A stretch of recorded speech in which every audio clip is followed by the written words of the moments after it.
ಶ್ರೀಗುರುಭ್ಯೋ ನಮಃ. ಹರಿಃ ಓಂ. ಸದಾ ಬಾಲರೂಪಾಪಿ ವಿಘ್ನಾದ್ರಿಹಂತ್ರಿ ಮಹಾದಂತಿ ವಕ್ತ್ರಾಪಿ ಪಂಚಾಸ್ಯ ಮಾನ್ಯಾ ವಿಧೀಂದ್ರಾದಿಮೃಗ್ಯಾ ಗಣೇಶಾಭಿಧಾಮೇ ವಿಧತ್ತಾಂ ಶ್ರಿಯಂ ಕಾಪಿ ಕಲ್ಯಾಣಮೂರ್ತಿಃ. ಸದಾಶಿವಸಮಾರಂಭಾಂ ಶಂಕರಾಚಾರ್ಯಮಧ್ಯಮಾಂ ಅಸ್ಮದಾಚಾರ್ಯಪರ್ಯಂತಾಂ ವಂದೇ ಗುರುಪರಂಪರಾಂ. ವಂದೇ ಗುರುಪರಂಪರಾಂ. ಮೂಕಂ ಕರೋತಿ ವಾಚಾಲಂ ಪಂಗುಂ ಲಂಘಯತೆ ಗಿರಿಂ ಯತ್ಕೃಪಾತಮಹಂ ವಂದೇ ಪರಮಾನಂದಮಾಧವಂ. ಹಿಂದಿನ ತರಗತಿಯಲ್ಲಿ ಆತ್ಮದ ವಿಚಾರದ ಬಗ್ಗೆ ತಿಳ್ಕೊಳ್ತಾ ಇದ್ವಿ. ಅದರಲ್ಲಿ 25ನೇ ಶ್ಲೋಕದವರೆಗೂ ಆಗಿತ್ತು. ಆತ್ಮವನ್ನು ಯಾರಿಂದಲೂ ಕೂಡ ಅದನ್ನು ಅಚ್ಛೇದ್ಯೋ ಯಮದಾಹ್ಯೋಯಂ ಅಕ್ಲೇದ್ಯೋ ಶೋಷ್ಯ ಏವಚ ನಿತ್ಯ ಸರ್ವಗತ ಸ್ಥಾಣು ಅಚಲೋಯಂ ಸನಾತನಃ ಅಂತ ತಿಳ್ಕೊಂಡಿದ್ವಿ. ಅಂದರೆ ಯಾವ ಶಸ್ತ್ರಾಸ್ತ್ರಗಳಿಂದಲೂ ಕೂಡ ಆತ್ಮನನ್ನು ಕತ್ತರಿಸೋದಕ್ಕೆ ಸಾಧ್ಯ ಇಲ್ಲ. ನೀರು ಅದನ್ನು ನೆನೆಸೋದಕ್ಕೂ ಸಾಧ್ಯ ಇಲ್ಲ, ಹಾಗೆ ಗಾಳಿ ಒಣಗಿಸೋದಿಲ್ಲ ಅನ್ನೋದನ್ನು, ಅಗ್ನಿ ಕೂಡ ಅದನ್ನು ಸುಡೋದಕ್ಕೆ ಸಾಧ್ಯ ಇಲ್ಲ ಅನ್ನೋದನ್ನು ನೋಡಿದ್ವಿ. ಹೀಗೆ 4 ಭೂತಗಳು ಅಂದರೆ ಅಗ್ನಿ, ವಾಯು ಮತ್ತು ಭೂಮಿ ಹಾಗೆ ಜಲ, ಈ 4ರಿಂದಲೂ ಕೂಡ ಆತ್ಮನನ್ನು ಏನು ಮಾಡೋದಕ್ಕಾಗಲ್ಲ ಅನ್ನೋದನ್ನು ನೋಡಿದ್ವಿ. ಹಾಗೆ ಆಕಾಶ ತತ್ವಕ್ಕೂ ಆತ್ಮಕ್ಕೂ ಇರುವಂತಹ ವ್ಯತ್ಯಾಸವೇನು? ಯಾಕಂದರೆ ಆಕಾಶಕ್ಕೂ ಕೂಡ ಇದೆಲ್ಲವೂ ಏನು ಮಾಡೋದಕ್ಕೆ ಸಾಧ್ಯ ಇಲ್ಲ. ಹಾಗಾಗಿ 2 ಒಂದೇ ಅಂತ ಹೇಳಿ ಆಕಾಶವೇ ಪರಮಾತ್ಮನ ಅಂತ ಹೇಳಿ ಭಾವಿಸೋ ಹಾಗಿಲ್ಲ. ಯಾಕಂದರೆ ಅದು 2ರ ಮಧ್ಯೆ ವ್ಯತ್ಯಾಸ ಇದೆ.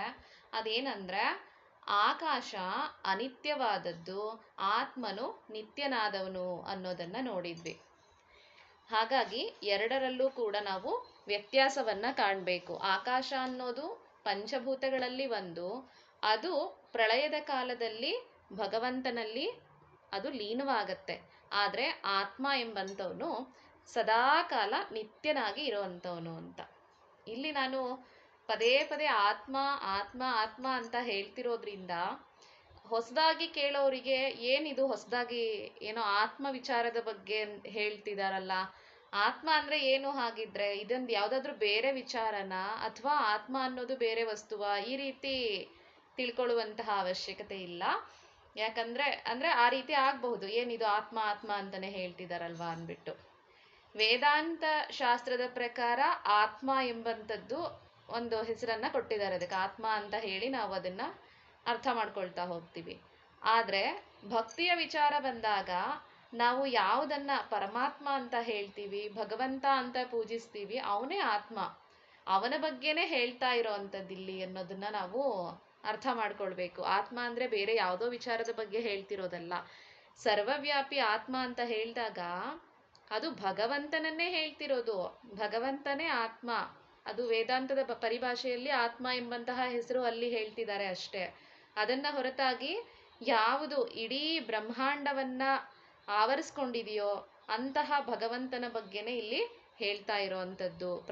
ಇಡೀ ಜಗತ್ತಿನಲ್ಲಿ, ಇಡೀ ವಿಶ್ವದಲ್ಲಿ ಸರ್ವವ್ಯಾಪಿಯಾಗಿರ್ತಕ್ಕಂಥವನು ಪರಮಾತ್ಮ. ಅವನನ್ನು ನೀವು ಕೃಷ್ಣ ಅಂತನಾದರೂ ಅನ್ನಿ, ಶಿವ ಅಂತನಾದರೂ ಅನ್ನಿ, ದೇವಿ ಅಂತನಾದರೂ ಅನ್ನಿ, ಎಲ್ಲವೂ ಕೂಡ ಪರಮಾತ್ಮನೇ. ಹಾಗಾಗಿ ವಿಷ್ಣು ಎಂಬಂತಹ ಅರ್ಥವೇ ಸರ್ವವ್ಯಾಪಿ ಎಂಬಂಥದ್ದು. ಅಂದರೆ ಇಡೀ ಬ್ರಹ್ಮಾಂಡವನ್ನೆಲ್ಲ ಆವರಿಸ್ಕೊಂಡಿರುವಂತಹ, ಎಲ್ಲ ಕಡೆ ವ್ಯಾಪಿಸಿರುವಂಥದ್ದು ಎಂಬಂತಹ ಅರ್ಥ ಕೊಡುವಂಥದ್ದು ವಿಷ್ಣು ಎಂಬಂತಹ ನಾಮ. ಹಾಗಾಗಿ ಭಗವಂತ ಬೇರೆ ಅಲ್ಲ, ಆತ್ಮ ಬೇರೆ ಅಲ್ಲ. ಏನಿದು ಆತ್ಮ ಆತ್ಮ ಅಂತ ಬೇರೆ ಹೇಳ್ತಿದ್ದಾರೆ ಅಂತ ಅಲ್ಲಿ ಏನು ಸಂಶಯ ಪಡುವಂಥದ್ದು ಇಲ್ಲ. ಇನ್ನು ಅವ್ಯಕ್ತೋ ಯಮಚಿಂತ್ಯೋಯಂ ಅವಿಕಾರ್ಯೋಯಮುಚ್ಯತೆ ತಸ್ಮಾದೇವಂ ವಿದಿತ್ವೈನಂ ನಾನು ಶೋಚಿತು ಮರ್ಹಸಿ. ಇದನ್ನು ಕೊನೆಯಲ್ಲಿ ನೋಡಿದ್ವಿ. ಅಂದರೆ ಈ ಆತ್ಮ ಅವ್ಯಕ್ತನು, ಅಂದ್ರೆ ಅವನು ಹೇಗಿದ್ದಾನೆ ಅನ್ನೋದನ್ನ ಯಾರಿಂದಲೂ ಕೂಡ ನಿರೂಪಿಸೋದಕ್ಕೆ ಆಗೋದಿಲ್ಲ. ಯಾಕಂದ್ರೆ ಅವನು ಕಣ್ಣಿಗೆ ಕಾಣೋದಿಲ್ಲ. ಹೇಗಿದ್ದಾನೆ ಅಂತ ಹೇಳಿ ಕಣ್ಣಿಗೆ ಗೋಚರ ಆಗದೇ ಇರುವಂತಹ ಕಾರಣದಿಂದಾಗಿ ಆತ್ಮನನ್ನ ಅವ್ಯಕ್ತ ಅಂತ ಹೇಳ್ತಿದ್ದಾರೆ. ಹಾಗೆ ಅಚಿಂತ್ಯನು, ಅಚಿಂತ್ಯ ಅಂದ್ರೆ ನಮ್ಮ ಚಿಂತನೆಗೂ ಕೂಡ ನಿಲುಕದವನು ಎಂಬಂತಹ ಅರ್ಥದಲ್ಲಿ, ಅದು ನಮ್ಮ ಮನಸ್ಸಿಗೂ ಕೂಡ ನಮ್ಮ ಚಿಂತನೆಗಳಿಗೂ ಕೂಡ ಆತ್ಮ ಹೀಗಿದ್ದಾನೆ ಅಂತ ಹೇಳೋದಕ್ಕೆ ಬರೋದಿಲ್ಲ. ಹಾಗಾಗಿ ಅಚಿಂತ್ಯ ಅಂತ ಹೇಳ್ತಾರೆ. ಇನ್ನು ಅವಿಕಾರ್ಯ ಅಂದ್ರೆ ಹಿಂದಿನ ತರಗತಿಯಲ್ಲಿ ನೋಡಿದ ಹಾಗೆ ಷಡ್ವಿಕಾರಗಳು, ಆ ಯಾವ ವಿಕಾರಗಳೂ ಕೂಡ ಭಗವಂತನಿಗೆ ಇಲ್ಲ. ಹಾಗಾಗಿ ಅವಿಕಾರ್ಯ ಅಂತ ಹೇಳ್ತಾರೆ. ಈ ರೀತಿ ಆತ್ಮನನ್ನ ನೀನು ಈ ಪ್ರಕಾರವಾಗಿ ನೀನು ತಿಳ್ಕೊಂಡ್ರೆ ನೀನು ಶೋಕ ಪಡೋದಕ್ಕೆ ಕಾರಣ ಇರೋದಿಲ್ಲ, ಶೋಕ ಪಡೋದ್ರಲ್ಲಿ ಯಾವ ಅರ್ಥವೂ ಇರೋದಿಲ್ಲ ಅನ್ನೋದನ್ನ ಅರ್ಜುನನಿಗೆ ಭಗವಂತ ಹೇಳಿದ್ದು. ಇಲ್ಲಿ ಹಿಂದೆ ಎಲ್ಲ ನೋಡ್ಕೊಂಡು ಬಂದ್ವಿ ಆತ್ಮ ವಿಚಾರ, ಏನೇನೆಲ್ಲ ಹೇಳಿದ್ರು ಆತ್ಮದ ಬಗ್ಗೆ ಅಂತ. ಆತ್ಮನು ನಿತ್ಯನು ಅನ್ನೋದನ್ನ ತಿಳ್ಕೊಂಡ್ವಿ. ಆತ್ಮನನ್ನ ಅಳತೆ ಮಾಡ್ಲಿಕ್ಕೆ ಸಾಧ್ಯ ಆಗೋದಿಲ್ಲ, ಅವನು ನಮ್ಮ ಚಿಂತನೆಗೂ ನಿಲುಕದವನು ಅನ್ನೋದನ್ನ ತಿಳ್ಕೊಂಡ್ವಿ. ಹಾಗೆ ಇಡೀ ಪ್ರಪಂಚದಲ್ಲಿ, ಇಡೀ ಜಗತ್ತಿನಲ್ಲೇ, ವಿಶ್ವದಲ್ಲೆಲ್ಲ ಭಗವಂತ ವ್ಯಾಪಿಸ್ಕೊಂಡಿದ್ದಾನೆ. ಪ್ರತಿಯೊಂದು ಅಣುರೇಣು ತೃಣಕಾಷ್ಟ ಎಲ್ಲದರಲ್ಲೂ ಕೂಡ ಭಗವಂತನ ಅಸ್ತಿತ್ವ ಅನ್ನೋದು ಇದೆ, ಸರ್ವವ್ಯಾಪಿಯಾದವನು ಅನ್ನೋದನ್ನ ತಿಳ್ಕೊಂಡ್ವಿ. ಮತ್ತೆ ಅವನಲ್ಲಿ ಯಾವುದೇ ವಿಕಾರಗಳು ಇಲ್ಲ. ಹಾಗೆ ಆತ್ಮ ಶಾಶ್ವತನಾದಂಥವನು, ಪುರಾಣನಾದಂಥವನು. ಪುರಾಣ ನಿತ್ಯ ನೂತನ ಎರಡೂ ಹೌದು. ಪುರಾಣ ಅಂದ್ರೆ ತುಂಬಾ ಹಳಬನು ಅಂತ ಅನ್ನೋ ಅರ್ಥ ಬರಲ್ಲ. ಪುರಾಣನಾದರೂ ಪ್ರಾಚೀನ ಕಾಲದಿಂದ ಇರುವವನು, ಅಂದ್ರೆ ಹಿಂದೆಯಿಂದನೂ ಇದ್ದವನಾಗಿದ್ರೂ ಕೂಡ ಅವನು ನಿತ್ಯ ನೂತನವಾದಂಥವನು. ಹಾಗೆ ಸನಾತನ ಅಂತ ತಿಳ್ಕೊಂಡ್ವಿ. ಈ ರೀತಿ ಎಲ್ಲ ಆತ್ಮನ ಬಗ್ಗೆ, ಆತ್ಮನನ್ನ ಯಾರು ನಾಶ ಮಾಡೋದಕ್ಕಾಗಲ್ಲ, ಯಾವ ಶಸ್ತ್ರಗಳಿಂದಲೂ ಕೂಡ ಆತನನ್ನ ಕತ್ತರಿಸೋದಕ್ಕಾಗಲ್ಲ ಅಂತ ಹೇಳಿ ಇವೆಲ್ಲ ವಿಚಾರಗಳನ್ನ ತಿಳ್ಕೊಂಡಿದ್ದಾಯ್ತು.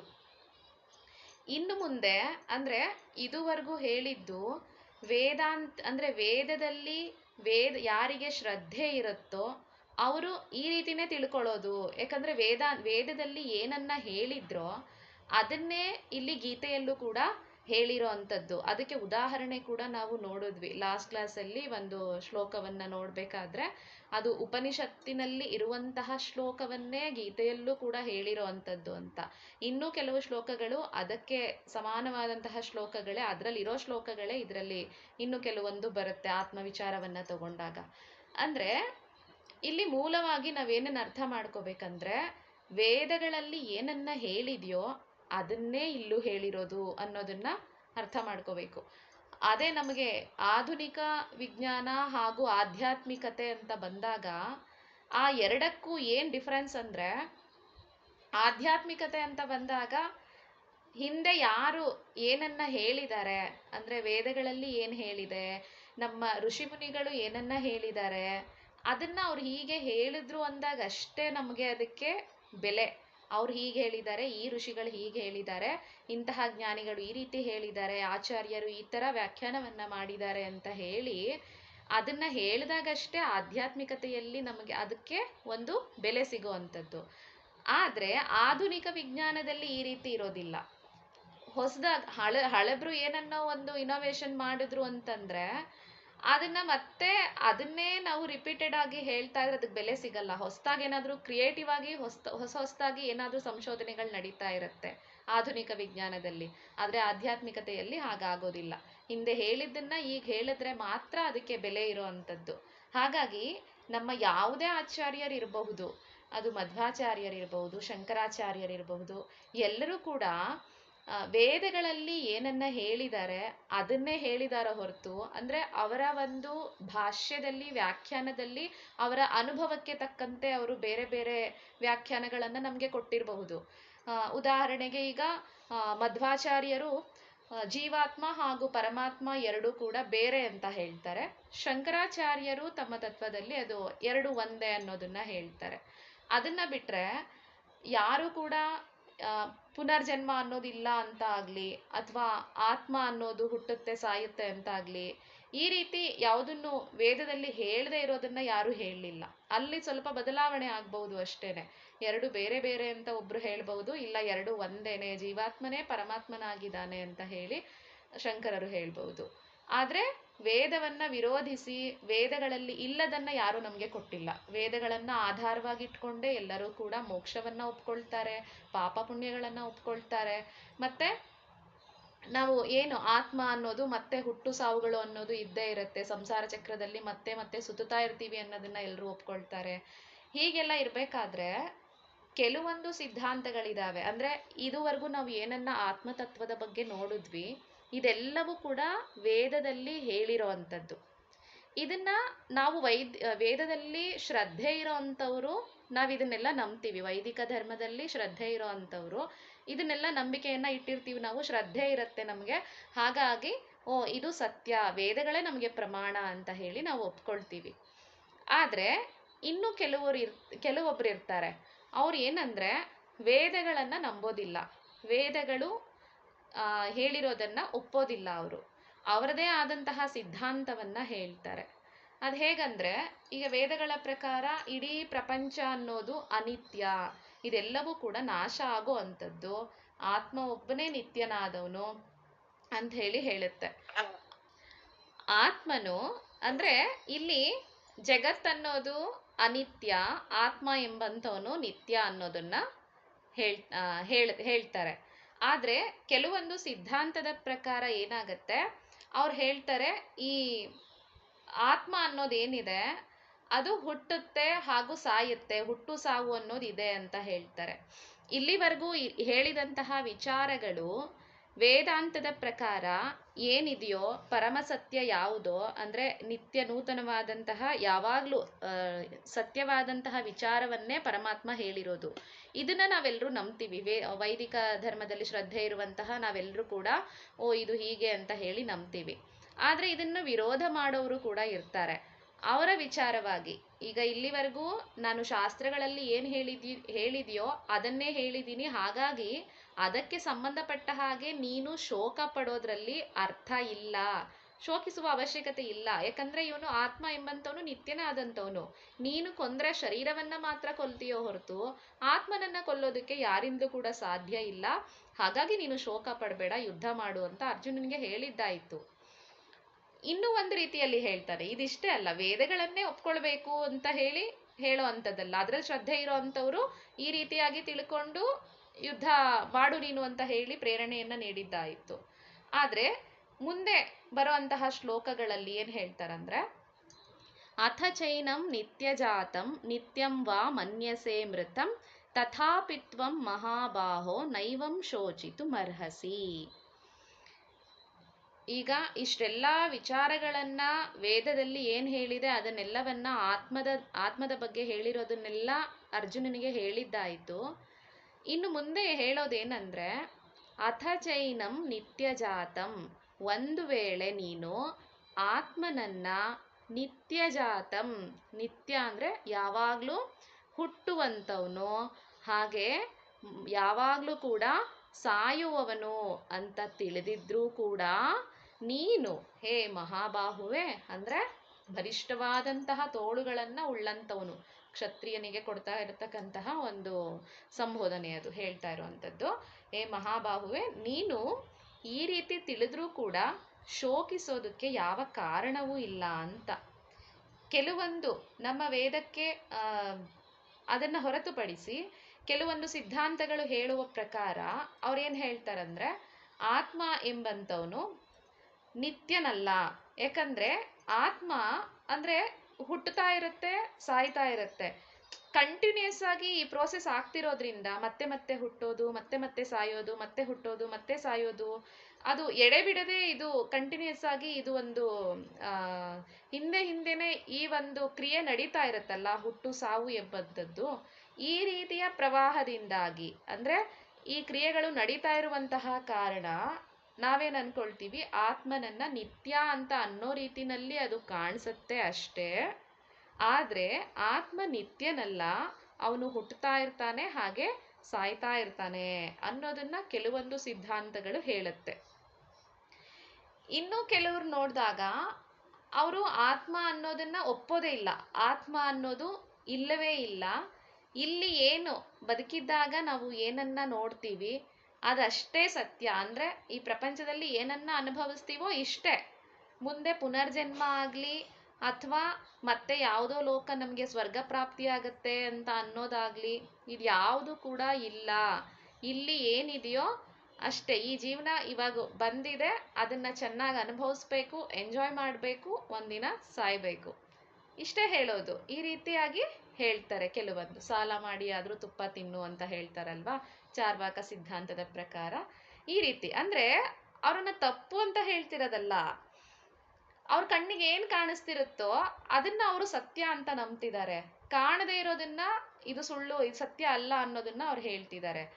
ಕಣ್ಣಿಗೆ ಕಾಣಿಸೋದು ಮಾತ್ರ, ಇಡೀ ಪ್ರಪಂಚ ಕಣ್ಣಿಗೆ ಕಾಣಿಸ್ತಿದೆ, ಅದೇ ಸತ್ಯ, ಅಲ್ಲಿ ಎಂಜಾಯ್ ಮಾಡಬೇಕು, ಆ ನಂತರ ಏನೂ ಇಲ್ಲ ಅನ್ನೋದನ್ನ ಅವ್ರು ಹೇಳ್ತಾರೆ. ಇಲ್ಲಿ ಭಗವಂತ ಏನ್ ಹೇಳ್ತಿದ್ದಾನಂದ್ರೆ, ಒಂದು ವೇಳೆ ನೀನು ಈ ರೀತಿ ತಿಳ್ಕೊಳ್ತೀಯ ಅಂದ್ರೂ ಕೂಡ ಅರ್ಜುನನನ್ನ ನಿಮಿತ್ತನಾಗಿ ಇಟ್ಕೊಂಡು ಕೇವಲ ಆತನಿಗೆ ಹೇಳ್ತಿರೋದಲ್ಲ, ನಮಗೂ ಕೂಡ ಇದು, ನಮಗೆ ಅಂದ್ರೆ ಪ್ರಪಂಚಕ್ಕೆಲ್ಲ ಹೇಳ್ತಾ ಇರೋವಂಥದ್ದು. ಈ ರೀತಿಯ ಜನರು ಇದಾರಲ್ಲ, ಈ ರೀತಿ ತಿಳ್ಕೊಂಡ್ರು ಪರವಾಗಿಲ್ಲ. ಆತ್ಮ ಮತ್ತೆ ಹುಟ್ಟುತ್ತಾನೆ, ಮತ್ತೆ ಸಾಯ್ತಾನೆ, ಕ್ರಮೇಣವಾಗಿ ಇದು ಮತ್ತೆ ಮತ್ತೆ ಹಿಂದೆನೆ ಈ ಪ್ರಕ್ರಿಯೆ ನಡೀತಾ ಇರೋದ್ರಿಂದಾಗಿ ಆತ್ಮನನ್ನ ನಿತ್ಯ ಅನ್ನೋ ರೀತಿನಲ್ಲಿ ಅವನು ಭಾಸವಾಗ್ತಾನೆ ಅಷ್ಟೇ ಅಂತ ತಿಳ್ಕೊಂಡ್ರು ಕೂಡ ಆತ್ಮ ಹುಟ್ಟಿದ ಮೇಲೆ ಸಾಯುತ್ತೆ, ಸತ್ ಮೇಲೆ ಮತ್ತೆ ಹುಟ್ಟುತ್ತೆ ಅಂತ ಅವ್ರು ಹೇಳ್ತಾರಲ್ವಾ.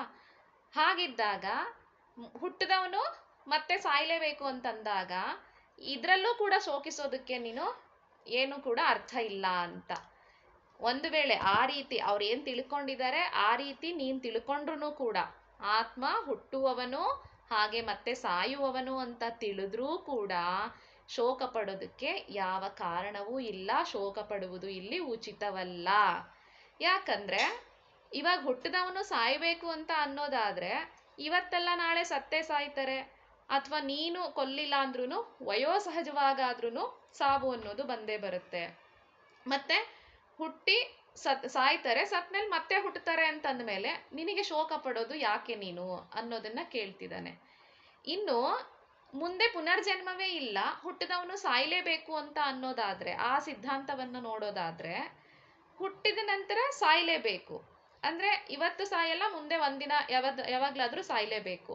ಹಾಗಿದ್ದಾಗ್ಲೂ ಕೂಡ ಶೋಕ ಪಡೋದಕ್ಕೆ ಏನ್ ಕಾರಣ ಇದೆ? ಯಾಕೆ ಶೋಕ ಪಡಬೇಕು? ಇಲ್ಲಿ ಮುಖ್ಯವಾಗಿ ಏನು ಅಂದ್ರೆ, ಪ್ರತಿಯೊಂದು ಜೀವಿಯೂ ಕೂಡ ತಾನು ಸಂತೋಷವಾಗಿರ್ಬೇಕು ಅಂತಾನೆ ಎಲ್ರೂ ಬಯಸೋದು, ನಾವು ಸುಖವಾಗಿರ್ಬೇಕು ಅಂತಾನೆ ಬಯಸೋದು. ಹೀಗಿದ್ದಾಗ ನಮ್ಗೆ ಇರುವಂತಹ ಭಯ ಏನು ಅಂತಂದ್ರೆ ಒಂದೇ, ಅದು ಸಾವಿನ ಭಯ ಅನ್ನೋದು ನಮ್ಗೆ ಯಾವಾಗ್ಲೂ ಕಾಡೋ ಅಂಥದ್ದು. ಏನೇ ಮಾಡ್ತಾ ಇದ್ರು, ಎಂತಹ ವ್ಯಕ್ತಿ ಆಗಿದ್ರು ಕೂಡ ಸಾವು ಅಂದಾಕ್ಷಣಕ್ಕೆ ಪ್ರತಿಯೊಬ್ಬರಿಗೂ ಕೂಡ ಆ ಭಯ ಅನ್ನೋದು ಉಂಟಾಗತ್ತೆ. ಅದಕ್ಕಾಗಿ ಸಾವು ಎಂಬಂತಹ ಮಾತು ಬಂದಾಗ್ಲೇನೆ ನಾವು ಅದನ್ನ ಅಪಶಕನ ಮಾತಾಡಬಾರ್ದು ಅದನ್ನೆಲ್ಲ ಅಂತ ಹೇಳಿ ಅವಾಯ್ಡ್ ಮಾಡ್ತೀವಿ. ಇಲ್ಲಿ ಮುಖ್ಯವಾಗಿ ಅರ್ಜುನನಿಗೆ ಆತ್ಮದ ವಿಚಾರವನ್ನ ಈಗ ಗೀತೆ ಬಗ್ಗೆ ಕೇಳಿರೋರಿಗೆ, ಹೊಸದಾಗಿ ಕೇಳ್ತಾ ಇರೋರಿಗೆ ಎರಡು ರೀತಿಯ ಒಂದು ಸಂಶಯ ಬರುತ್ತೆ. ಒಂದೇನಂದ್ರೆ, ಹೊಸದಾಗಿ ಕೇಳಿರೋರು ಗೀತೆ ಬಗ್ಗೆ ಏನೇನೋ ಅನ್ಕೊಂಡಿರ್ತಾರೆ. ಭಗವದ್ಗೀತೆ ಅಂದ್ರೆ ಇದು ಮನೋವಿಜ್ಞಾನ ಅಂತೆ, ನಮ್ಮ ವ್ಯಕ್ತಿತ್ವವನ್ನ ರೂಪಿಸೋದ್ರಲ್ಲಿ ಇದು ತುಂಬಾ ಒಳ್ಳೊಳ್ಳೆ ವಿಚಾರಗಳನ್ನ ಹೇಳುತ್ತೆ, ಇದ್ರಲ್ಲಿ ಹಾಗೆ ಹೇಳಿದ್ದಾರೆ ಹೀಗೆ ಹೇಳಿದ್ದಾರೆ ಎಲ್ಲ ಕೇಳಿದ್ವಿ. ಆದ್ರೆ ಇಲ್ಲಿ ನೋಡಿದ್ರೆ ಬರೀ ಆತ್ಮ ವಿಚಾರವನ್ನೇ ಹೇಳ್ತಿದಾರಲ್ಲ ಅಂತ ಕೆಲವ್ರಿಗೆ ಅನ್ನಿಸ್ಬಹುದು. ಮತ್ತೆ ಕೆಲವರಿಗೆ ಆತ್ಮ ವಿಚಾರವೇ ಯಾಕೆ ಮುಂದೆ ಫಸ್ಟ್ ಹೇಳ್ಬೇಕಿತ್ತಿಲ್ಲಿ, ಅದನ್ನ ಬಿಟ್ಟು ಇನ್ನು ಮುಂದೆ ರಮಣೀಯವಾದಂತಹ ವಿಚಾರಗಳು ಸಾಕಷ್ಟಿದೆ ಭಗವದ್ಗೀತೆಯಲ್ಲಿ, ಅದನ್ನ ಹೇಳೋದನ್ನ ಬಿಟ್ಟು ಮೊದಲಿಗೆ ಆತ್ಮತತ್ವವನ್ನ ಹೇಳ್ತಿದ್ದಾನಲ್ಲ ಕೃಷ್ಣ ಅಂತ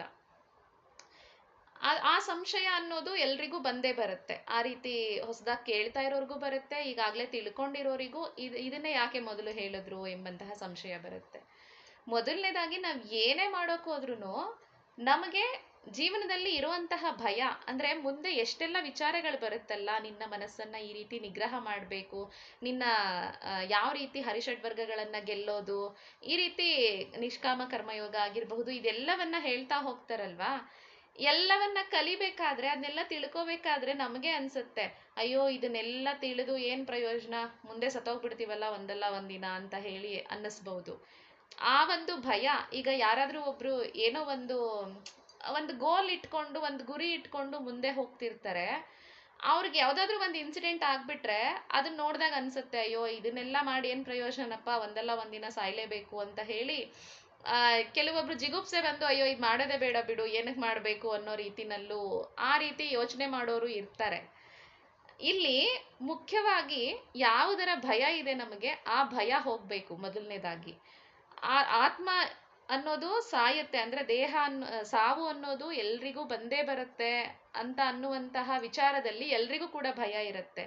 ಆ ಭಯವನ್ನ ಮೊದಲು ಹೋಗಿಸ್ಬೇಕಾಗಿರೋದು ಇಲ್ಲಿ ಈ ಅರ್ಜುನನ ನಿಮಿತ್ತವಾಗಿ ತಗೊಂಡು, ಆ ಭಯದಿಂದ ದೂರನಾಗು ನೀನು ಮೊದಲು, ಯಾಕಂದ್ರೆ ಎಲ್ರನ್ನ ಕೊಂದು ಬಿಡ್ತೀನಿ ಅಂತ ಹೇಳ್ತಿದ್ಯಲ್ಲ, ಈ ಆತ್ಮಕ್ಕೆ ಎಂದಿಗೂ ಕೂಡ ಸಾವು ಅನ್ನೋದು ಇಲ್ಲ, ಹುಟ್ಟು ಅನ್ನೋದು ಇಲ್ಲ, ಇವನು ನಿತ್ಯನಾಗಿರುವಂಥವನು. ಹಾಗಾಗಿ ಈ ರೀತಿ ಅಂದ್ರೆ ಹೇಗೆ ಶರೀರ ಒಂದು ಹಳೆ ಬಟ್ಟೆಯನ್ನ ಕಳಚಿ ಹೊಸ ಬಟ್ಟೆಯನ್ನ ಧರಿಸ್ಕೊಳ್ಳುತ್ತೋ, ಆ ರೀತಿ ಆತ್ಮ ಹಳೆಯ ದೇಹವನ್ನ ಬಿಟ್ಟು ಹೊಸ ದೇಹವನ್ನ ಅವನು ಪಡ್ಕೊಳ್ತಾನೆ ಅಂತಂದಾಗ ಖುಷಿಯಾಗಿ ಸಂಭ್ರಮದಿಂದ ಧರಿಸ್ತೀವಿ ನಾವು ಹೊಸ ಬಟ್ಟೆ ಧರಿಸ್ಬೇಕಾದ್ರೆ.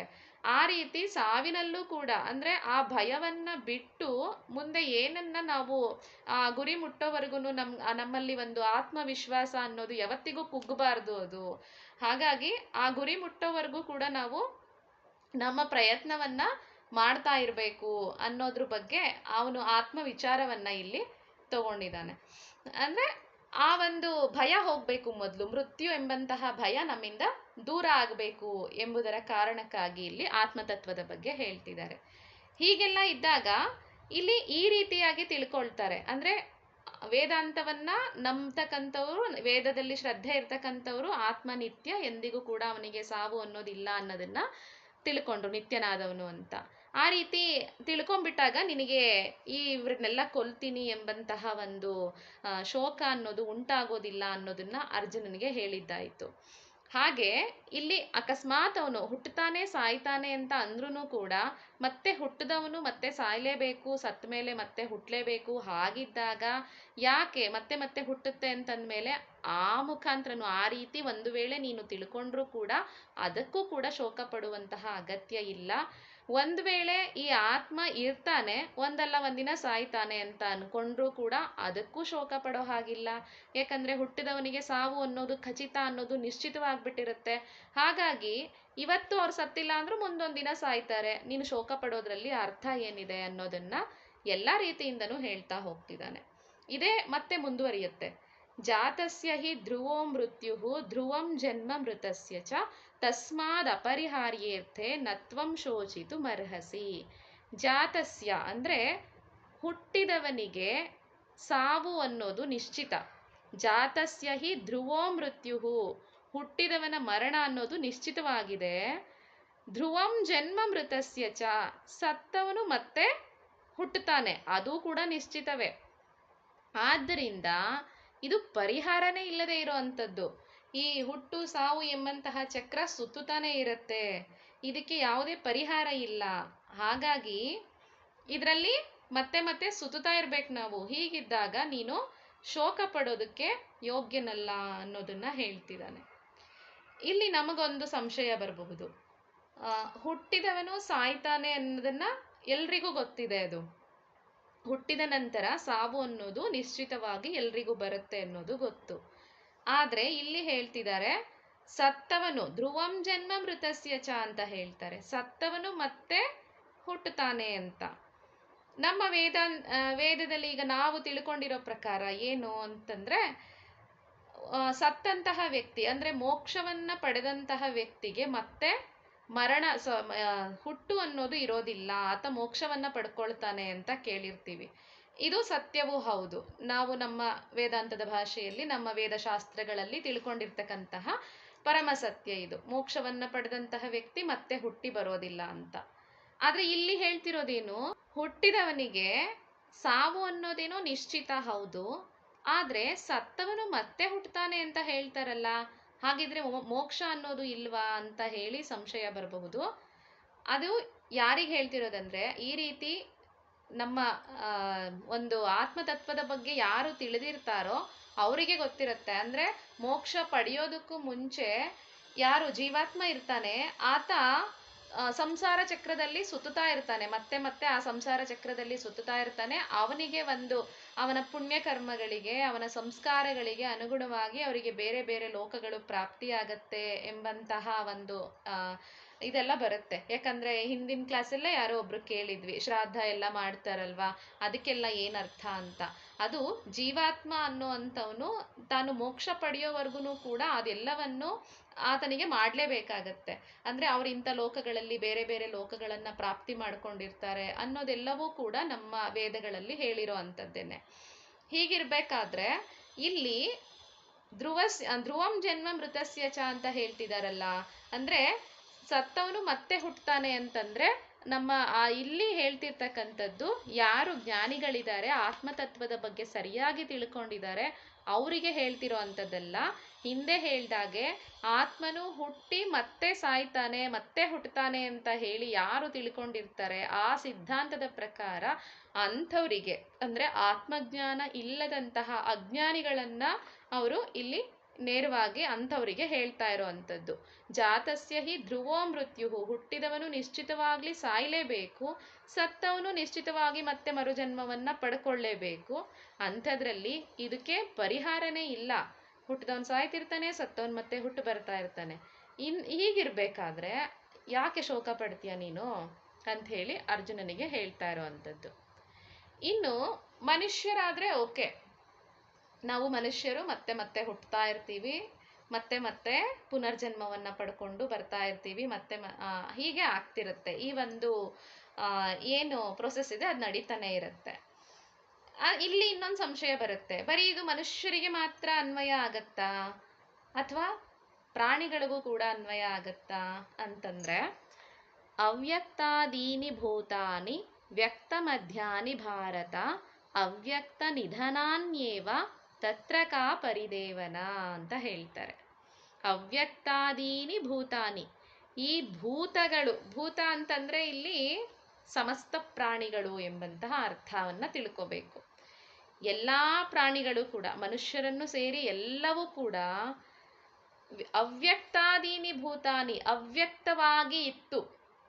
ಅವ್ಯಕ್ತವಾಗಿ ಅಂದ್ರೆ ಸೂಕ್ಷ್ಮ ರೂಪದಲ್ಲಿ ಎಲ್ಲವೂ ಕೂಡ ಭಗವಂತನಲ್ಲೇ ಲೀನವಾಗಿ ಇತ್ತು. ಹಾಗೆ ಅವ್ಯಕ್ತ ನಿಧನಾನ್ಯೇವ, ಹಿಂದೆ ಸೂಕ್ಷ್ಮ ರೂಪದಲ್ಲಿ ಇದ್ದಿದ್ದು ಹೌದು, ಮುಂದೆ ಮರಣದ ನಂತರವೂ ಕೂಡ ಮುಂದೆ ಏನಾಗತ್ತೆ, ಸೂಕ್ಷ್ಮ ರೂಪದಲ್ಲಿ ಹೋಗಿ ಭಗವಂತನಲ್ಲೇ ಅದು ಲಯವಾಗತ್ತೆ. ಆದ್ರೆ ವ್ಯಕ್ತ ಮಧ್ಯಾನಿ ಭಾರತ, ಈ ಮಧ್ಯದಲ್ಲಿ ಮಾತ್ರ ನಮಗದು ವ್ಯಕ್ತವಾಗ್ತಿದೆ. ಅವ್ಯಕ್ತ ಅಂದ್ರೆ ಕಾಣಿಸ್ತಾ ಇರೋ ಅಂಥದ್ದು. ಹಿಂದೆ ನಾವು ಈ ಪ್ರಪಂಚವನ್ನ ನೋಡಿರ್ಲಿಲ್ಲ.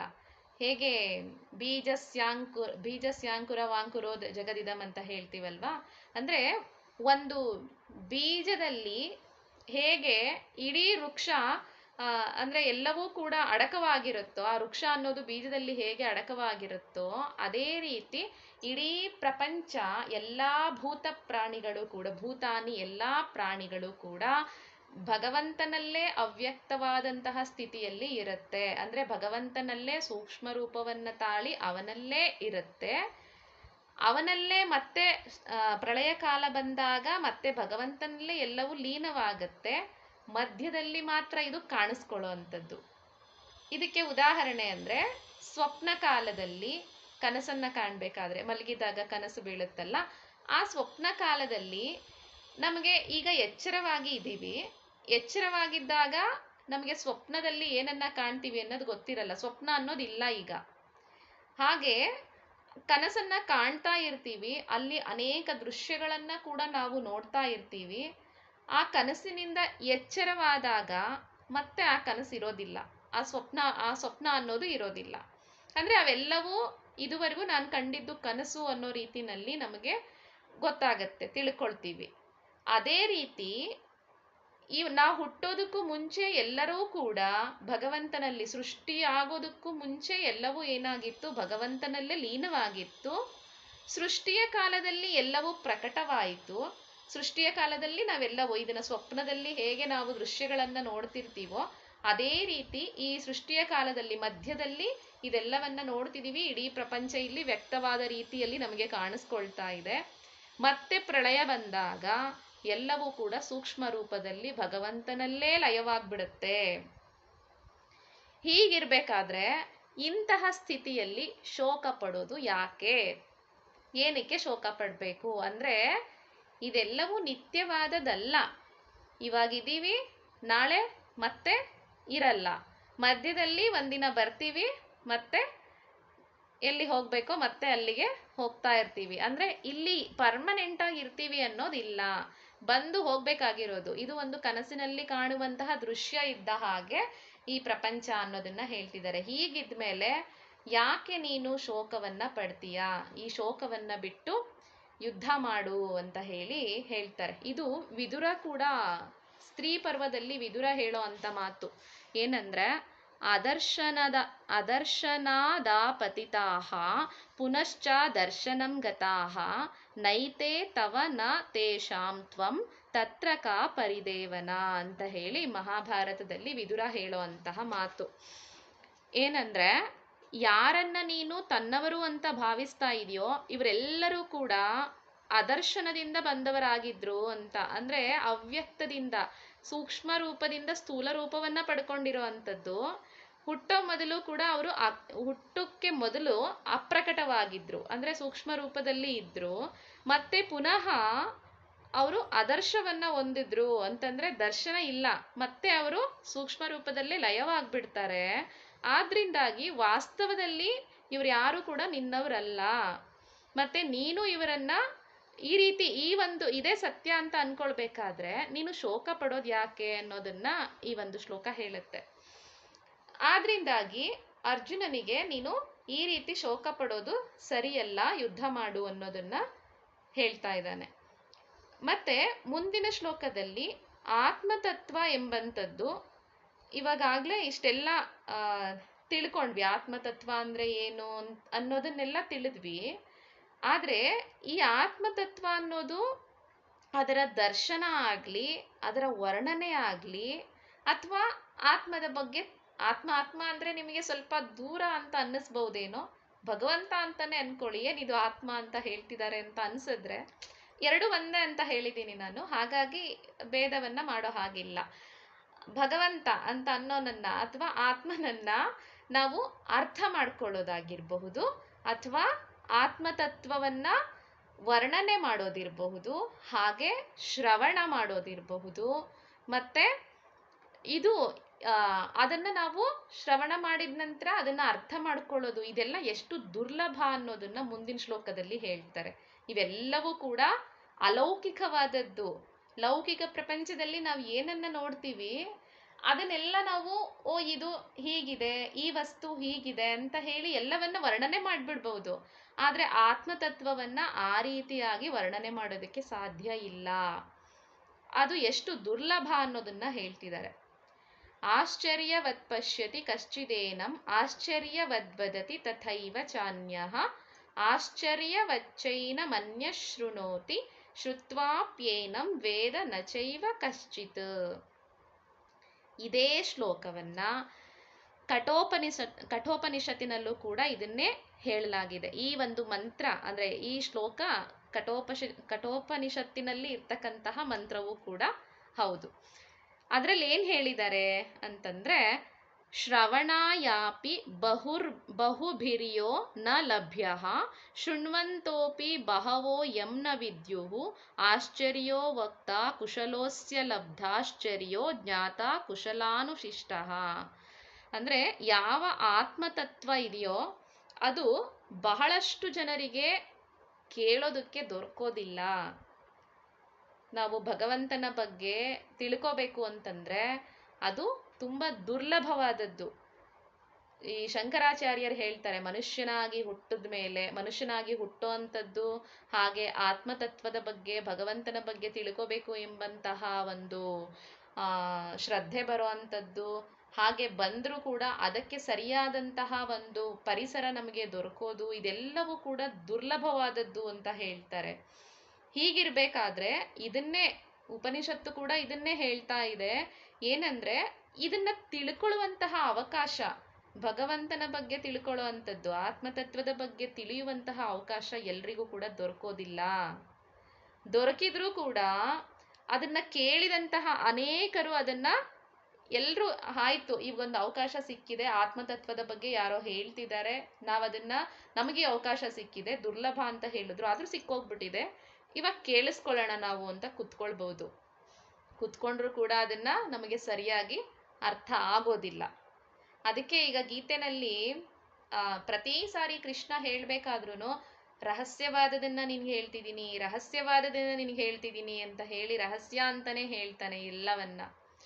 ನಮಗನ್ಸುತ್ತೆ ರಹಸ್ಯವಾದಂತಹ ವಿಚಾರ ಅಂತ ಭಗವಂತ ಇಲ್ಲಿ ಹೇಳ್ಬಿಟ್ಟು ಎಲ್ಲರಿಗೂ ಕೂಡ ಇಲ್ಲಿ ಗೊತ್ತಾಗ್ತಿದೆಯಲ್ಲ, ಅದು ಹೇಗೆ ರಹಸ್ಯ ಅಂತ ಅನ್ಕೊಳ್ಬಹುದು.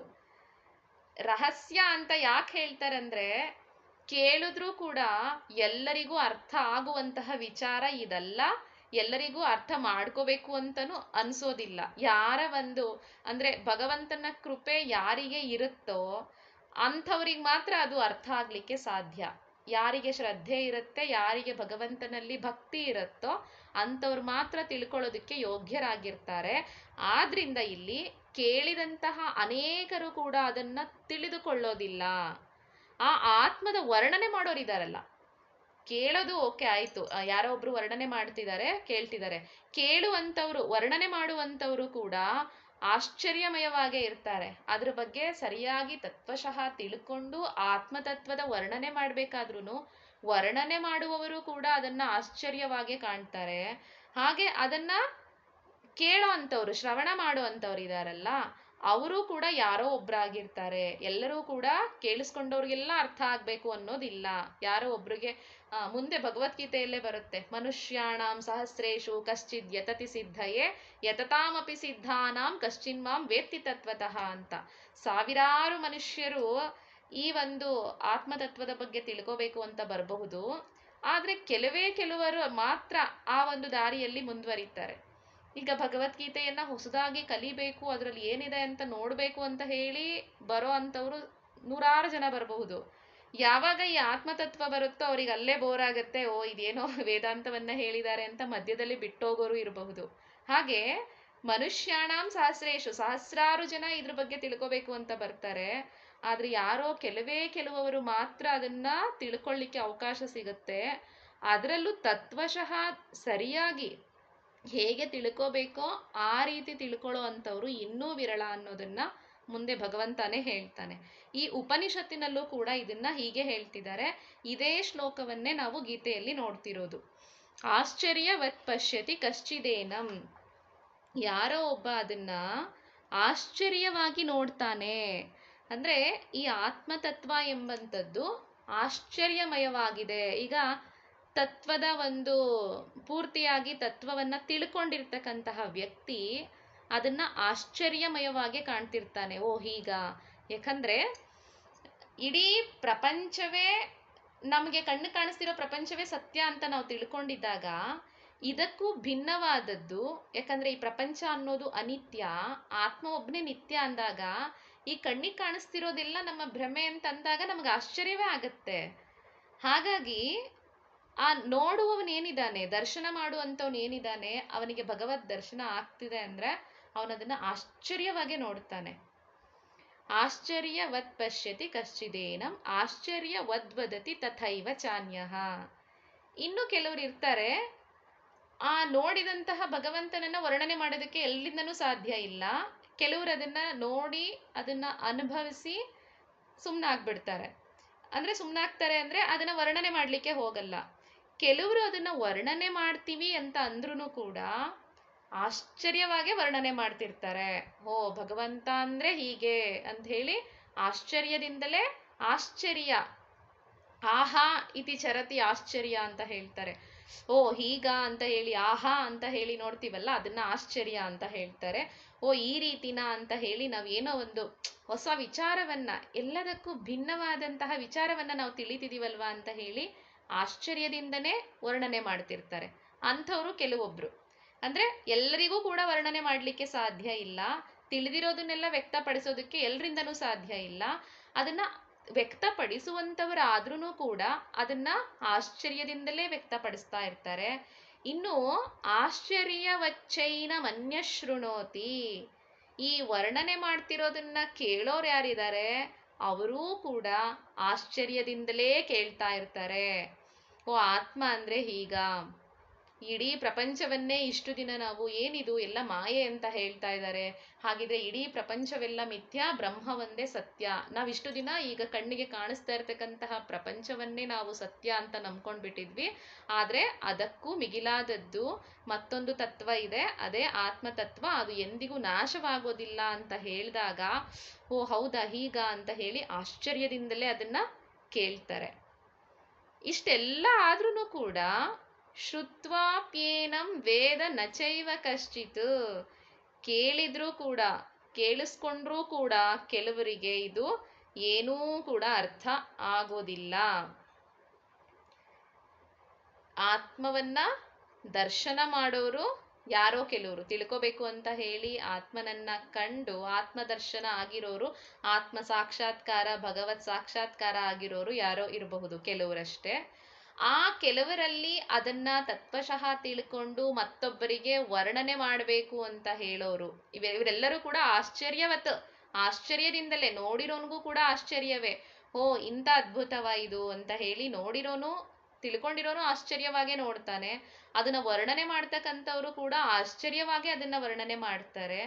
ಯಾಕಂದ್ರೆ ಆತ್ಮತತ್ವವನ್ನ ವರ್ಣನೆ ಮಾಡೋದಕ್ಕೆ ಯಾವುದೇ ಶಬ್ದಗಳಾಗ್ಲಿ, ಇಂತಹ ವಾಕ್ಯಗಳು ಅಂತ ಹೇಳಿ ನಾವದನ್ನ ಹೀಗೆ ಅಂತ ಹೇಳಿ ವರ್ಣನೆ ಮಾಡೋದಕ್ಕೆ ಸಾಧ್ಯ ಇಲ್ಲ. ಆಗ್ಲೇ ಹೇಳ್ದಾಗೆ ನಮ್ಮ ಮಾತಿನಲ್ಲಿ ಆಗ್ಲಿ ಅಥವಾ ಮನಸ್ಸಿನಲ್ಲಿ ಆಗ್ಲಿ, ಓ ಇದು ಹೀಗೆ ಇದೆ, ಕಣ್ಣಿಗೆ ಕಾಣಿಸ್ತಿರುವಂತಹ ಪ್ರಪಂಚವನ್ನ ಈಗ ಯಾವುದೋ ಒಂದು ಬಟ್ಟೆನೋ ಬ್ಯಾಗೋ ಏನೋ ಒಂದು ವಸ್ತು ಕೊಟ್ರೆ ನಮ್ಗೆ ಇದು ಈ ರೀತಿ ಇದೆ ಅಂತ ಹೇಳಿ ಎಲ್ಲವನ್ನ ಅದ್ರ ಬಗ್ಗೆ ಹೇಳ್ಬಿಡ್ಬಹುದು. ಓ ಇದು ಈ ಬಣ್ಣದ್ದಾಗಿದೆ, ಇದು ಈ ತರ ಮೆಟೀರಿಯಲ್ ಇಂದ ಮಾಡಿದ್ದಾರೆ, ಇದನ್ನೆಲ್ಲ ಬಳಸಿದ್ದಾರೆ ಅಂತ ಹೇಳಿ ಅದ್ರ ಬಗ್ಗೆ ನಾವು ಹೇಳ್ಬಿಡ್ಬಹುದು, ಕಣ್ಣಿಗೆ ಕಾಣಿಸುವಂತ ವಸ್ತುವಿನ ಬಗ್ಗೆ. ಆದ್ರೆ ಆತ್ಮ ಎಂಬಂಥದ್ದು ಯಾವ ಒಂದು ಶಬ್ದಗಳಿಗೂ ಕೂಡ ನಿಲುಕೋದಿಲ್ಲ. ಇಂತಹ ಶಬ್ದದಿಂದ ಪೂರ್ತಿಯಾಗಿ ವರ್ಣನೆ ಮಾಡಬಹುದು ಅಂತ ಹೇಳಲ್ಲ. ನೋಡಿ, ಈಗ ಆತ್ಮ ಅನ್ನೋದನ್ನ ಬಿಟ್ಟು ಭಗವಂತನನ್ನೇ ನಾವು ವರ್ಣನೆ ಮಾಡ್ತೀವಿ ಅಂತಂದ್ರೆ, ಅವನು ಹೀಗೆ ಇದಾನೆ ಅಂತ ವರ್ಣನೆ ಮಾಡೋದಕ್ಕೆ ನಮ್ಗೆ ಎಲ್ಲಿ ಸಾಧನಗಳು ಸಿಗುತ್ತೆ, ಅದನ್ನ ಉಪಮೇಯ ಕೊಡೋದಕ್ಕೆ ನಮ್ಗೆ ಏನು ಅಂತ ಸಿಗುತ್ತೆ? ನಾವು ಅವನಿಗೆ ಹೇಳ್ಬಹುದು ಕಮಲದಂತಹ ಕಣ್ಣುಳ್ಳವನು, ಕಮಲಾಕ್ಷ ಅಂತ ಭಗವಂತನಿಗೆ ಹೇಳ್ಬಹುದು. ಅದು ನಮಗೆ ನಾವು ಭಗವಂತನನ್ನ ಅರ್ಥ ಮಾಡ್ಕೊಳ್ಳೋದಕ್ಕೆ ಎಲ್ಲದಕ್ಕಿಂತ ಪವಿತ್ರವಾದಂತಹ ವಸ್ತುವನ್ನ ನಾವು ಅವನಿಗೆ ಉಪಮೇಯವನ್ನ ಕೊಟ್ಟು ನಮ್ಮ ಕಣ್ಣಿಗೆ ಕಾಣಿಸ್ತಕ್ಕಂತಹ ಅದರಲ್ಲೂ ಒಳ್ಳೆಯ ವಸ್ತುವನ್ನ ಒಂದು ಉಪಮೇಯವನ್ನಾಗಿ ಕೊಟ್ಟು ಭಗವಂತನನ್ನ ಅರ್ಥ ಮಾಡ್ಕೊಳ್ತೀವಿ. ಅಷ್ಟೇ ಬಿಟ್ರೆ ಅದೇ ನಿಜವಾದದ್ದಲ್ಲ. ಕಮಲದಂತಹ ಕಣ್ಣುಳ್ಳವನು ಅಂತ ಭಗವಂತನನ್ನ ಹೇಳ್ಬಹುದು, ಆದ್ರೆ ಕಮಲವೇ ಅಲ್ಲ, ಅದಕ್ಕಿಂತಲೂ ಇನ್ನೂ ಸೊಗಸಾಗಿರೋ ಅಂಥದ್ದು ಆತ್ಮನನ್ನ. ನಾವು ಭಗವಂತನನ್ನ ಅವನಿರೋದ್ರಲ್ಲಿ ಒಂದಂಶ ಅಷ್ಟೇ ನಾವು ಏನಾದ್ರೂ ಉಪಮೇಯ ಕೊಟ್ಟು ಅರ್ಥ ಮಾಡ್ಕೊಳ್ಳೋದಕ್ಕೆ ಸಾಧ್ಯನೋ ಹೊರತು ಪೂರ್ತಿ ಹೀಗೆ ಇದ್ದಾನೆ ಅಂತ ಹೇಳಿ ಯಾರಿಂದಲೂ ಕೂಡ ವರ್ಣನೆ ಮಾಡೋದಕ್ಕೆ ಸಾಧ್ಯನೇ ಇಲ್ಲ. ಹಾಗಾಗಿ ಯಾರಾದ್ರೂ ಅದನ್ನ ವರ್ಣನೆ ಮಾಡ್ತಿದ್ದಾರೆ ಅಂತಂದ್ರೆ ಅವರದನ್ನ ಆಶ್ಚರ್ಯವಾಗಿ ವರ್ಣನೆ ಮಾಡ್ತಾರೆ. ಈಗ ಏನಾದ್ರೂ ಒಂದು ನಮಗೆ ಆಗುವಂತಹ ಆಧ್ಯಾತ್ಮಿಕ ಅನುಭವ ಅಂತಾನೆ ಅನ್ಕೊಳ್ಳೋಣ. ಆ ಆಧ್ಯಾತ್ಮಿಕ ಅನುಭವವನ್ನ ನಾವು ಮಾತಿನಲ್ಲಿ ವ್ಯಕ್ತಪಡಿಸೋದಕ್ಕಾಗತ್ತಾ? ಆ ಅನುಭವ ಎಷ್ಟರ ಮಟ್ಟಿಗೆ ನಮ್ಗೆ ಸಂತೋಷವನ್ನ ಕೊಟ್ಟಿರುತ್ತೆ, ಆನಂದವನ್ನ ಕೊಟ್ಟಿರುತ್ತೆ, ಮಾತಿನಲ್ಲಿ ಹೇಳೋದಕ್ಕಾಗಲ್ಲ. ಅಷ್ಟೋ ಇಷ್ಟೋ ಹೇಳ್ಬಹುದು, ಹೇಳಿದ್ರು ಕೂಡ ನಮಗೆ ಅದನ್ನ ಅನುಭವಿಸಿದಾಗ ಆಗಿರುವಂತಹ ಆನಂದ ಅದನ್ನ ವರ್ಣನೆ ಮಾಡೋದಕ್ಕೆ ಯಾರಿಂದಲೂ ಕೂಡ ಸಾಧ್ಯ ಆಗೋದಿಲ್ಲ. ಹಾಗಿದ್ದಾಗ ನಮಗೆ ಕ್ಷಣ ಮಾತ್ರದಲ್ಲಿ ಯಾವುದೋ ಒಂದು ವಿಚಾರದಲ್ಲಿ ಆಗ್ತಕ್ಕಂತಹ ಅನುಭವವನ್ನೇ, ಆ ಆನಂದವನ್ನೇ ನಮ್ಮಿಂದ ವ್ಯಕ್ತಪಡಿಸೋಕ್ಕಾಗಲ್ಲ ಅಂತಂದ್ಮೇಲೆ ಈ ನಿತ್ಯನಾದಂತಹ ಆತ್ಮನ ಬಗ್ಗೆ, ಅಂದ್ರೆ ಅಷ್ಟೊಂದು ಅದ್ಭುತವಾದಂತಹ ಆತ್ಮನ ಬಗ್ಗೆ ನಾವು ಹೇಗೆ ತಾನೇ ಪೂರ್ತಿಯಾಗಿ ವರ್ಣನೆ ಮಾಡೋದಕ್ಕೆ ಸಾಧ್ಯ ಆಗತ್ತೆ? ನಾವು ಹಾಗೊಂದ್ ವೇಳೆ ಯಾರಾದ್ರೂ ತಿಳಿದಿರೋರು ಅದನ್ನ ವರ್ಣನೆ ಮಾಡ್ತಿದ್ದಾರೆ ಅಂತಂದ್ರೆ ಅದು ಆತನ ಒಂದಂಶ ಅಷ್ಟೇ ಆಗಿರುತ್ತೆ. ಆ ಒಂದಂಶವನ್ನಷ್ಟೇ ವರ್ಣನೆ ಮಾಡಿ ಹೇಳ್ಬಹುದೋ ಹೊರತು ಪೂರ್ತಿಯಾಗಿ ಆತ್ಮನನ್ನ ಅವನು ಹೀಗೆ ಇದ್ದಾನೆ, ಭಗವಂತ ಹೀಗೆ ಇದ್ದಾನೆ ಅಂತ ಹೇಳಿ ವರ್ಣನೆ ಮಾಡಲಿಕ್ಕೆ ಸಾಧ್ಯ ಇಲ್ಲ. ಹಾಗಾಗಿ ವರ್ಣನೆ ಮಾಡುವವರು ಕೂಡ ಆತನನ್ನ ಆಶ್ಚರ್ಯವಾಗಿ ಕಾಣ್ತಾ ಇರ್ತಾರೆ. ಇನ್ನು ವರ್ಣನೆ ಮಾಡೋದನ್ನ ಕೇಳೋ ಅಂತವ್ರು ಇರ್ತಾರಲ್ವಾ, ಅವರು ಕೂಡ ಆಶ್ಚರ್ಯದಿಂದಲೇ ಕೇಳ್ತಾರೆ. ಯಾಕಂದ್ರೆ ಕೇಳಿದವರಿಗೆಲ್ಲ ಅರ್ಥ ಆಗ್ಬೇಕು ಅಂತ ಇಲ್ಲ, ಯಾರೋ ಕೆಲವರಿಗಷ್ಟೇ ಅದು ಸರಿಯಾಗಿ ಅರ್ಥ ಆಗತ್ತೆ. ಕೇಳಿಸ್ಕೊಳ್ತಾ ಇರೋರಿಗೆಲ್ಲ ಆತ್ಮ ಅಂದ್ರೆ ಹೀಗ ಅಂತ ಹೇಳಿ ಅರ್ಥ ಆಗ್ಬೇಕು ಅಂತಿಲ್ಲ. ಅಂದ್ರೆ ಆಗ್ಲೇ ಹೇಳ್ದಾಗೆ, ಈಗ ನಮ್ಮ ಇಂದ್ರಿಯಗಳು ನಮಗಿದೆ ಅಂತಂದ್ಮೇಲೆ ಕಣ್ಣು ನೋಡೋ ಅಂತ ಕೆಲಸ ಮಾಡುತ್ತೆ, ಕಿವಿ ಕೇಳೋ ಅಂತ ಕೆಲಸ ಮಾಡುತ್ತೆ, ಬಾಯಿ ಮಾತಾಡ್ತಿರತ್ತೆ, ಎಲ್ಲ ಇಂದ್ರಿಯಗಳು ಇರಬಹುದು. ಆದ್ರೆ ಇಲ್ಲಿ ಕೂತು ನಾವು ಏನನ್ನು ನೋಡಬೇಕು ಅಂತಂದ್ರೆ ಆ ಒಂದು ನೋಟ ಏನಿದೆ ಅಲ್ಲಿ ಭಗವಂತನ ಅನುಗ್ರಹ ಇರಬೇಕು. ಆತ್ಮದ ಒಂದು ಬೆಳಕು ಆ ಇಂದ್ರಿಯದ ಮೇಲೆ ಬಿದ್ದಾಗ ಮಾತ್ರ ಆ ವಸ್ತುವನ್ನ ನಾವು ನೋಡ್ಲಿಕ್ಕೆ ಸಾಧ್ಯ. ಅಂದ್ರೆ ಭಗವಂತನ ಕೃಪೆ ನಮ್ಮ ಇಂದ್ರಿಯಗಳ ಮೇಲೆ ಉಂಟಾದಾಗ ಮಾತ್ರ ನಾವು ಆ ವಸ್ತುವನ್ನ ನೋಡ್ತೀವಿ ಅಂತ. ಕಣ್ಣಿದ್ದವನಿಗೆಲ್ಲ ನೋಡುವಂತಹ ಒಂದು ಸಾಮರ್ಥ್ಯ ಇರೋದಿಲ್ಲ. ಹಾಗಿದ್ರೆ ಕುರುಡ್ರು ಅನ್ನೋದೇ ಇರ್ತಾ ಇರ್ಲಿಲ್ಲ, ಇಂದ್ರಿಯಗಳಿದ್ದಷ್ಟು ಮಾತ್ರಕ್ಕೆ ಎಲ್ಲವನ್ನ ನೋಡ್ತೀವಿ ಅನ್ನೋದಾದ್ರೆ. ಕ್ಲಾಸಲ್ಲಿ ಕುತ್ಕೊಂಡಿರಬಹುದು, ಹೇಳೋದನ್ನ ಕೇಳಿಸ್ಕೊಳ್ತಾ ಇರಬಹುದು, ಎಲ್ಲರೂ ಕೂಡ ಕಿವಿ ಇದ್ದಷ್ಟು ಮಾತ್ರಕ್ಕೆ ಕೇಳ್ತಾ ಇದ್ದೀವಿ ಅಂತಲೂ ಹೇಳೋಕ್ಕಾಗಲ್ಲ. ಯಾರಿಗೆ ಶ್ರದ್ಧೆ ಇರುತ್ತೆ ಒಳಗಿನಿಂದ, ಅಂದ್ರೆ ಈ ಆಧ್ಯಾತ್ಮಿಕ ವಿಚಾರವನ್ನ ತಿಳ್ಕೊಳ್ಬೇಕು, ಭಗವಂತನ ಬಗ್ಗೆ ನಾವು ತಿಳಿಬೇಕು ಅಂತಂದ್ರೆ ನಮ್ಮಲ್ಲಿ ಆ ಶ್ರದ್ಧೆ ಇರಬೇಕು ಒಂದು. ಹಾಗೆ ನಮ್ಮ ಪೂರ್ವಜನ್ಮದ ಪುಣ್ಯ ಫಲ ಇದ್ರೆ ಮಾತ್ರ ಅದರ ಕಡೆ ನಮ್ಮನ್ನ ಎಳ್ಕೊಂಡು ಹೋಗ್ಲಿಕ್ಕೆ ಸಾಧ್ಯ. ಎಲ್ಲರೂ ಕೂಡ ಅದಕ್ಕೆ ಹೇಳೋದು, ಕೇಳಿದವರಿಗೆಲ್ಲ ಕೂಡ ಅರ್ಥ ಆಗತ್ತೆ ಅಂತ ಹೇಳೋದಕ್ಕಾಗಲ್ಲ. ಅರ್ಥ ಮಾಡಿಸ್ತಕ್ಕಂತಹ ಆತ್ಮ ಒಳಗಿದಾನೆ, ಅವನು ಅನ್ಕೊಂಡ್ರೆ ಮಾತ್ರ, ನಿಂಗೆ ಅರ್ಥ ಮಾಡಿಸ್ಬೇಕಂತ ಅವನಿಗೆ ಅನ್ಸಿದ್ರೆ ಮಾತ್ರ ಅದು ನಮಗೆ ಅರ್ಥ ಆಗೋದಕ್ಕೆ. ಒಳಗಡೆ ಕೂತು ಕೇಳ್ತಾ ಇರೋನವನು, ಒಳಗಡೆ ಕೂತು ನುಡಿಸ್ತಾ ಇರೋನವನು, ಆ ಹೇಳಿದ್ದು ಕೇಳಿದ್ದು ಎಲ್ಲವೂ ಅರ್ಥ ಆಗ್ಬೇಕು ಅಂದ್ರೆ ಎಲ್ಲದಕ್ಕೂ ಕಾರಣ ಪರಮಾತ್ಮನೇ. ಹಾಗಾಗಿ ವರ್ಣನೆ ಮಾಡೋವಾಗ್ಲೂ ಅದು ಆಶ್ಚರ್ಯವಾಗೇ ಅನ್ಸತ್ತೆ, ಕೇಳಿಸ್ಕೊಳ್ಳೋವಾಗ್ಲೂ ಕೂಡ ಅದು ಆಶ್ಚರ್ಯವಾಗೇ ನಾವು ಕೇಳಿಸ್ಕೊಳ್ತಾ ಇರ್ತೀವಿ. ಇನ್ನು ಕೇಳಿದ್ರು ಕೂಡ ಶ್ರುತ್ವಾಪ್ಯೇನಂ ವೇದ ನಚೈವ ಕಶ್ಚಿತು, ಇನ್ನು ಕೆಲವ್ರಿಗೆ ಏನಾಗತ್ತೆ, ಕೇಳಿಸ್ಕೊಂಡ್ರೂ ಕೂಡ ಅದನ್ನ ಅರ್ಥ ಮಾಡ್ಕೊಳ್ಳೋದಕ್ಕೆ ಸಾಧ್ಯವೇ ಆಗೋದಿಲ್ಲ. ಹಾಗಾಗಿ ಯಾವಾಗ್ಲೂ ಕೂಡ ಆಶ್ಚರ್ಯಮಯವಾದದ್ದು ಆತ್ಮ, ಅದನ್ನ ಪೂರ್ತಿಯಾಗಿ ವರ್ಣನೆ ಮಾಡಲಿಕ್ಕೆ ಯಾರಿಂದಲೂ ಕೂಡ ಸಾಧ್ಯ ಇಲ್ಲ. ಈ ರೀತಿ ಆತ್ಮತತ್ವದ ದರ್ಶನ ಏನಿದೆ, ಅದರ ವರ್ಣನೆ ಏನಿದೆ, ಅದರ ಶ್ರವಣ, ಹಾಗೆ ಅದನ್ನ ಪಡ್ಕೊಳ್ಳೋದು ಎಷ್ಟು ದುರ್ಲಭ ಅನ್ನೋದನ್ನ ಹೇಳಿದ್ದಾಯ್ತು. ಆನಂತರ ಈ ಒಂದು ವಿಚಾರವನ್ನ ಏನ್ ಶುರು ಮಾಡಿದ್ರು ಆತ್ಮದ ವರ್ಣನೆ, ಅದಕ್ಕೆ ಈಗ ಉಪಸಂಹಾರವನ್ನ ಮಾಡ್ತಿದ್ದಾನೆ ಪರಮಾತ್ಮ. ಎಲ್ಲವೂ ಕೂಡ ಆತ್ಮ ಅನ್ನೋದು ನಿತ್ಯ, ಅವಿಕಾರ, ಅವಧ್ಯ ಎಲ್ಲವೂ ಆಯ್ತಲ್ಲ. ಎಲ್ಲವನ್ನ ಆದ ನಂತರ ಇದನ್ನ ಉಪಸಂಹಾರ ಅಂದ್ರೆ ಕೊನೆಗೆ ಇದೆಲ್ಲವನ್ನ ಈ ರೀತಿ ಅಂತ ಹೇಳಿ ಆತ್ಮತತ್ವದ ಬಗ್ಗೆ ಬೋಧನೆಯನ್ನ ಮಾಡಿದ್ದಾಯ್ತು. ಲಾಸ್ಟ್ ಅಲ್ಲಿ ಉಪಸಂಹಾರ ಮಾಡ್ತಿದ್ದಾರೆ. ದೇಹಿ ನಿತ್ಯಮವಧ್ಯೋಯಂ ದೇಹೇ ಸರ್ವಸ್ಯ ಭಾರತ ತಸ್ಮಾತ್ ಸರ್ವಾಣಿ ಭೂತಾನಿ ನತ್ವಂ ಶೋಚಿತು ಮರ್ಹಸಿ. ಹೇ ಭಾರತನೇ, ಅಂದ್ರೆ ಭರತ ವಂಶದಲ್ಲಿ ಹುಟ್ಟಿರೋ ಅಂಥವನು, ಹೇ ಭಾರತ ಅರ್ಜುನನೇ, ಅಯಂ ಅಂದ್ರೆ ಈ ದೇಹಿ, ಇಲ್ಲಿ ದೇಹ ಮತ್ತೆ ದೇಹಿ ಅನ್ನೋದಕ್ಕೆ ವ್ಯತ್ಯಾಸ ತಿಳ್ಕೋಬೇಕು. ದೇಹಿ ಅಂತಂದ್ರೆ ಆತ್ಮ, ದೇಹ ಅಂತಂದ್ರೆ ಶರೀರ.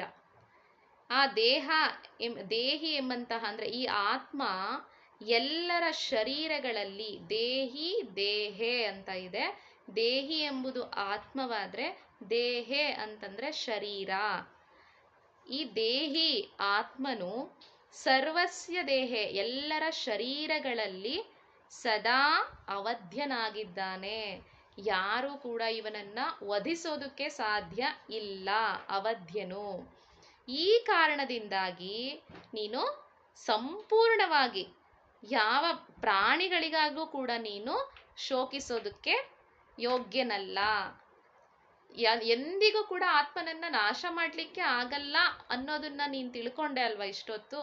ಇದೆಲ್ಲವನ್ನ ತಿಳಿದಿಯು ಕೊನೆಯದಾಗಿ ಒಂದು ಮಾತನ್ನ ಹೇಳ್ತೀನಿ, ಯಾವತ್ತೂ ಕೂಡ ಆತ್ಮನು ಅವಧ್ಯನು, ಅವನನ್ನ ವಧಿಸೋದಕ್ಕೆ ಸಾಧ್ಯ ಇಲ್ಲ, ಎಂದೆಂದಿಗೂ ಸಾಧ್ಯ ಇಲ್ಲ. ಹಿಂದೆ ಆಗಿತ್ತು ಅಂತಾನೂ ಇಲ್ಲ, ಮುಂದೆ ಆಗತ್ತೆ ಅಂತಾನೂ ಇಲ್ಲ, ಈಗಾಗತ್ತೆ ಅಂತಾನೂ ಇಲ್ಲ. ಎಂದಿಗೂ ಕೂಡ ಭಗವಂತನ ಆ ಒಂದು ಆತ್ಮತತ್ವದ ನಾಶ ಎಂದಿಗೂ ಆಗೋದಿಲ್ಲ. ಈ ಶರೀರ ನಾಶವಾಗತ್ತೆ ಅಷ್ಟೇ, ಆದ್ರೆ ಆತ್ಮ ಎಂಬಂಥವನು ನಿತ್ಯನಾದಂಥವನು, ಸದಾ ಕಾಲ ಇರೋ ಅಂಥವನು. ಹಾಗಾಗಿ ನೀನು ಈ ವಿಚಾರವಾಗಿ ಶೋಕ ಪಡೋದ್ರಲ್ಲಿ ಅರ್ಥ ಇಲ್ಲ, ನೀನು ಯುದ್ಧವನ್ನ ಮಾಡು ಅಂತ ಹೇಳಿ ಪ್ರೇರಣೆಯನ್ನ ನೀಡಿದ್ದಾಯಿತು. ಇದಿಷ್ಟು ಕೂಡ ಏನು 11ನೇ ಶ್ಲೋಕದಿಂದ 20ನೇ ಶ್ಲೋಕದವರೆಗೂ ಇದೆ, ಇದಿಷ್ಟು ಪೂರ್ತಿ ಆತ್ಮತತ್ವವನ್ನ 30ನೇ ಶ್ಲೋಕದವರೆಗೂ ಆತ್ಮತತ್ವವನ್ನ ಹೇಳಿದ್ದು. 20 ಶ್ಲೋಕಗಳಲ್ಲಿ ಆತ್ಮತತ್ವದ ಬಗ್ಗೆ ಹೇಳಿದ್ದಾರೆ. ಇಷ್ಟೆಲ್ಲ ಹೇಳಿದ್ರೂ ಕೂಡ ಇದೆಲ್ಲ ಹೇಳ್ಬಿಟ್ಟು ಓಕೆ, ಆತ್ಮ ಅನ್ನೋನು ಅವಧ್ಯನು, ಅವಿಕಾರ್ಯನು, ಮತ್ತೆ ಯಾವುದೇ ವಿಕಾರಗಳಿಲ್ಲದಂಥವನು, ನಿತ್ಯನು ಅಂತೆಲ್ಲ ಹೇಳಿದ್ದಾಯಿತು. ಹೀಗಾಗಿ ಅವನಿಗೆ ಹುಟ್ಟು ಸಾವು ಅನ್ನೋದಿಲ್ಲ, ನೀನು ಯುದ್ಧ ಮಾಡು ಅಂತ ಹೇಳಿದ್ದಾಯಿತು. ಆತ್ಮದ ಬಗ್ಗೆ ಅರ್ಜುನನಿಗೆ ಜ್ಞಾನವನ್ನ ನೀಡಿದ್ದಾಯಿತು. ಈ ರೀತಿಯಾಗಿ ನೀನು ಶರೀರ ನಾಶವಾಗೋದ್ರ ಬಗ್ಗೆ ತಲೆ ಕೆಡಿಸ್ಕೊಂಬೇಡ, ಆತ್ಮ ಅನ್ನೋದಕ್ಕೆ ನಾಶ ಇಲ್ಲ, ಅವನು ಯಾವಾಗ್ಲೂ ಕೂಡ ಇರ್ತಾನೆ, ಹಾಗಾಗಿ ನೀನು ಯುದ್ಧ ಮಾಡು ಅಂತ ಹೇಳಿದ್ದಾಯಿತು. ಆಯ್ತು, ಇಷ್ಟೆಲ್ಲ ಆದ್ರೂ ಕೂಡ ನೀನು ಆತ್ಮದ ವಿಚಾರವನ್ನ ತಿಳಿದು ಶೋಕ ಪಡೋ ಹಾಗಿಲ್ಲ. ಹಾಗೆ ಮುಂದೆ ವರ್ಣನೆ ಏನ್ ಬರುತ್ತೆ, ಮುಂದಿನ 7 ಶ್ಲೋಕಗಳಲ್ಲಿ ಆತ್ಮದ ವಿಚಾರವನ್ನ ತಿಳಿದು ನೀನು ಶೋಕ ಪಡೋ ಹಾಗಿಲ್ಲ. ಅದನ್ನ ಹೊರತಾಗಿ ನಿನ್ನ ಧರ್ಮ ಏನು, ನೀನು ಕ್ಷತ್ರಿಯನಾದಂಥವನಿಗೆ ಈ ಯುದ್ಧ ಅನ್ನೋದು ಅವನ ಒಂದು ಧರ್ಮ, ಅದು ಅವನು ಪಾಲನೆ ಮಾಡಲೇಬೇಕು. ನಿನ್ನ ಸ್ವಧರ್ಮವನ್ನ ನೋಡಿದ್ರೂ ಕೂಡ ನೀನು ಕ್ಷತ್ರಿಯ ಅಂತ ನಿನ್ನ ಧರ್ಮಕ್ಕೆ ಸರಿಯಾಗಿ ನಡ್ಕೊಳ್ಬೇಕು ಅಂತ ಹೇಳಿ ಕ್ಷಾತ್ರ ಧರ್ಮದ ಬಗ್ಗೆ ವರ್ಣನೆಯನ್ನ ಮಾಡ್ತಾನೆ. ಕ್ಷತ್ರಿಯನಾದಂಥವನ ಕರ್ತವ್ಯ ಏನಿರುತ್ತೆ ಅಂತ ಅದನ್ನ ನೋಡಿದ್ಮೇಲೂ ಕೂಡ ನೀನು ಯುದ್ಧ ಮಾಡೋದಕ್ಕೆ ಅಂದ್ರೆ ಶೋಕ ಪಡೋದಕ್ಕೆ ಅದು ಯೋಗ್ಯನಲ್ಲ ನೀನು. ಹಾಗಾಗಿ ಆಗ್ಲೂ ಕೂಡ ನೀನು ಯುದ್ಧ ಮಾಡಲೇಬೇಕು ಅಂತ ಹೇಳಿ ಕ್ಷಾತ್ರ ಧರ್ಮದ ಬಗ್ಗೆ ವರ್ಣನೆ ಇನ್ನ ಮುಂದಿನ 7 ಶ್ಲೋಕಗಳಲ್ಲಿ ಅದೇ ವರ್ಣನೆ ಬರುತ್ತೆ. ಆಗ್ಲೇ ಹೇಳ್ದಾಗೆ ಇದರಲ್ಲಿ ಇದ್ದಂತಹ ವಿಚಾರಗಳು ಮೊದಲ 10 ಶ್ಲೋಕಗಳು ಅರ್ಜುನನ ಶರಣಾಗತಿಯನ್ನ ಹೇಳಿದ್ದು. ಇನ್ನು ಉಳಿದಂತ 20 ಶ್ಲೋಕ 11ರಿಂದ 30ನೇ ಶ್ಲೋಕದವರೆಗೂ ಆತ್ಮತತ್ವದ ವರ್ಣನೆಯನ್ನ ಮಾಡಲಾಗಿತ್ತು. ಇನ್ನ 31ರಿಂದ 30 ಆತ್ಮತತ್ವದ ವರ್ಣನೆ, 31ರಿಂದ 7 ಶ್ಲೋಕಗಳೇನಿದೆ ಅದು ಕ್ಷಾತ್ರ ಧರ್ಮದ ವರ್ಣನೆಯನ್ನ ಹೇಳುತ್ತೆ. ನೀನು ಕ್ಷತ್ರಿಯನಾಗಿ ನಿನ್ನ ಧರ್ಮ ಏನು, ನಿನ್ನ ಧರ್ಮವನ್ನ ಪಾಲನೆ ಮಾಡೋದಕ್ಕೋಸ್ಕರನಾದ್ರೂ ನೀನು ಯುದ್ಧ ಮಾಡಬೇಕು, ಮಾಡಲಿಲ್ಲ ಅಂದ್ರೆ ಏನೆಲ್ಲ ಆಗತ್ತೆ ಅನ್ನುವಂತಹ ವಿಚಾರವನ್ನ ಮುಂದೆ ಹೇಳ್ತಾ ಹೋಗ್ತಾರೆ. ಅದೇನು ಅಂತ ಹೇಳಿ ಮುಂದಿನ ಕ್ಲಾಸಲ್ಲಿ ನೋಡೋಣ. ಸರ್ವಂ ಶ್ರೀಕೃಷ್ಣ ಅರ್ಪಣಮಸ್ತು.